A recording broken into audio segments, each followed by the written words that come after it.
Ação prévia que aconteceu antes daquilo. Bom, agora de fato eu vou contar a verdade aqui e se quiserem eu posso abrir e mostrar. E são dois fatos bem graves. É esse fato e o fato do procurador, atual procurador-geral da República, que inclusive está sendo reconduzido ao cargo. Tem que ser nesse momento tratado aqui. O que aconteceu naquele período? Apareceu a matéria do Amado, salvo engano, no dia 18 ou dia 19 17 de de agosto foi a agosto. matéria, a busca e É, apreensão foi dia 23. Exatamente, era uma coisa mais ou menos, eu tenho um pouco lembrança da data, e o que aconteceu de grave naquilo. E de fato, sim, ele se baseou somente naquela matéria do Amado no Metrópolis. Ele pediu naquele dia que fosse feito, através de seus juízes auxiliares, que fosse feito a matéria, a análise daquela publicação, retirado dali aquelas conversas que estavam na matéria do Amado, em WhatsApp, tentado identificar uma coisa ou outra, o que não era possível, porque se tratavam de conversas de grupo privado. Isso sim seria um ato criminoso da minha parte se eu fizesse, e colocar no relatório para que ele pudesse encaminhar à Polícia Federal, ou seja, ele já tinha a decisão, somente para ela cumprir o que ele queria. Bom, eis que aconteceu aquela apreensão, ela era para acontecer numa segunda-feira, se eu não me engano, ela aconteceu numa terça, ele estava desesperado para aquilo que acontecesse, e não foi na terça, e surgiu naquela semana uma forte repercussão da mídia, que todo mundo estava brigando, dizendo que, olha, que absurdo, foi feito somente com base nas matérias, a matéria jornalística do Amado, não sei o quê. Sim, de fato, foi feito somente na matéria jornalística do Amado. Quando chegou próximo de sexta-feira, foi pedido para mim, através do Ayrton Vieira, eu tenho aqui não só a última conversa com ele, porque as anteriores foram apagadas, e daquele momento que eu vi que tinha algo errado, eu comecei a manter dali para frente. Foi um pedido através do Alexandre de Moraes para que se construísse um ambiente, uma história.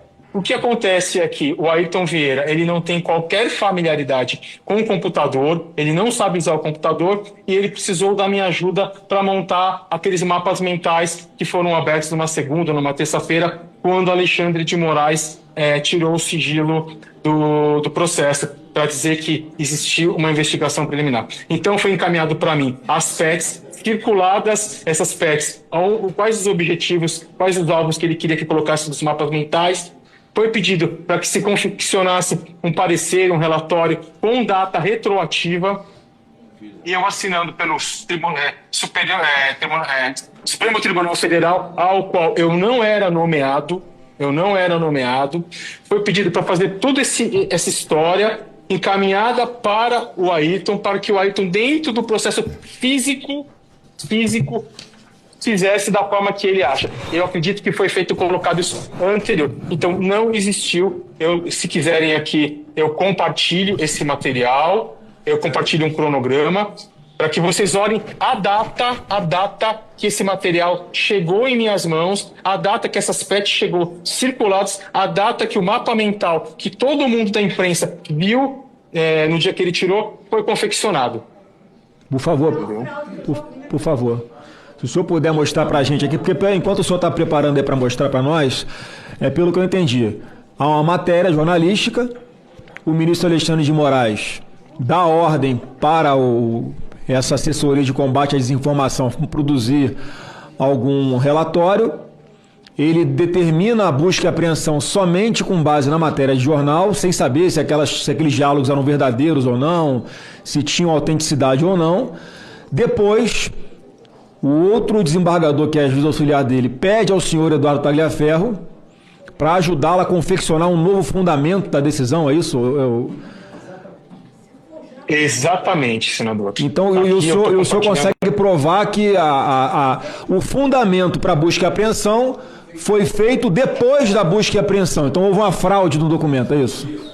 Exatamente, e isso me deixou um tanto quanto preocupado, e entendi porque todos os processos são físicos e ele só tira o sigilo no momento que ele acha interessante e nas peças que ele acha interessante. Bom, aqui, ó, os senhores estão conseguindo ver aí?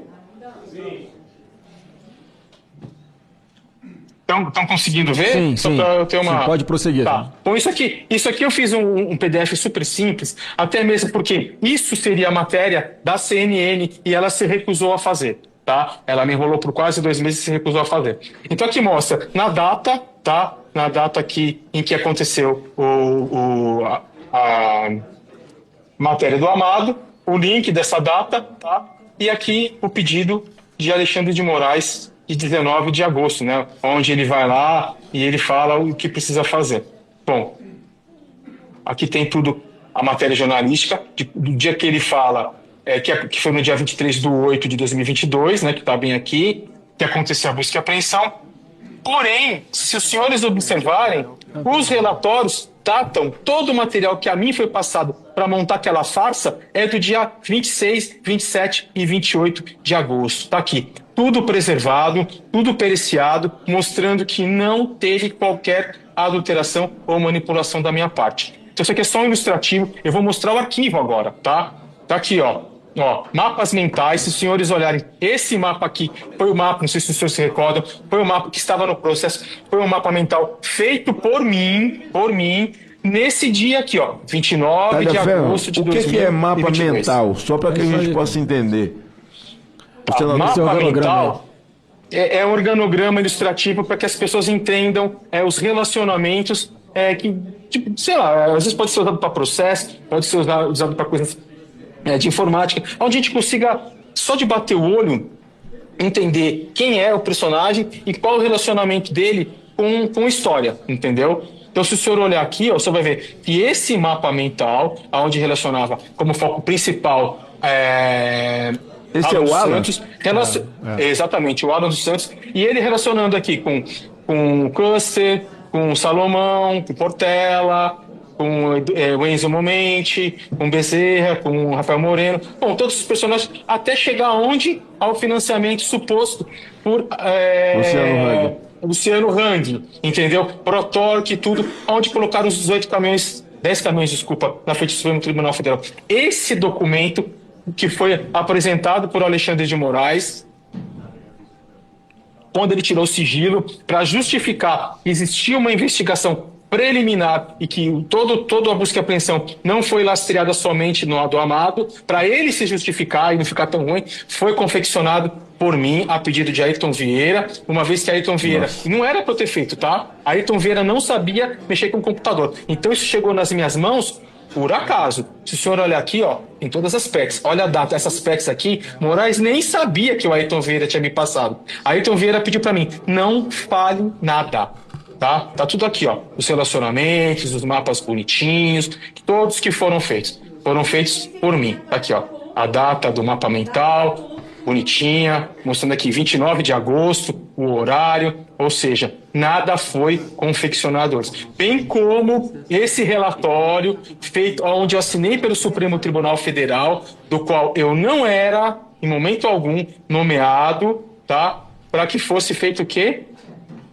A porcaria da busca e apreensão um dia depois. Que loucura do caramba. Depois. Olha a data da confecção desse documento, 28 de agosto de 2022. E não 22 de agosto de 2022, como eles colocaram. Tá? Então aqui está a comprovação de um crime, uma fraude processual gravíssima.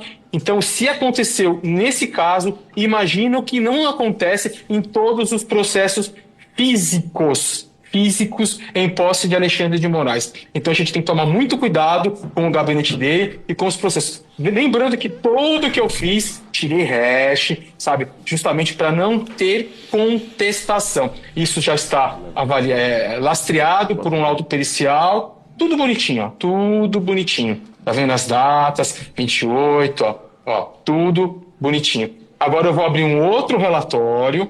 Deixa eu ver se eu preciso enquanto o senhor está abrindo aí, enquanto o senhor está abrindo, só para confirmar também, essa preocupação dele de esquentar essa operação de busca e apreensão, né, sem embasamento nenhum, essa é a comprovação daquilo que chama de pescaria probatória, né? Você primeiro pega os telefones, vê o que tem, depois você justifica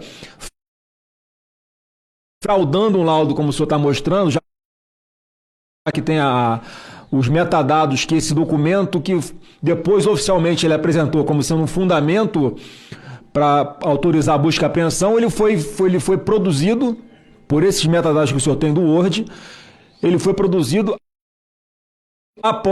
alguns dias após efetivamente ter sido feita a busca e apreensão. Para quê? Para justificar para os advogados que pediram acesso aos autos, Eu acredito que sim, e para justificar para a imprensa, porque a imprensa estava batendo pesado nele, dizendo que ele tinha feito isso somente com Base base numa numa matéria matéria jornalística jornalística do Amado, que de fato foi. Eu estou com um pouco de dificuldade de parar o compartilhamento aqui e poder trazer o novo aqui. Deixa eu olhar aqui, peraí. Não, só fique tranquilo.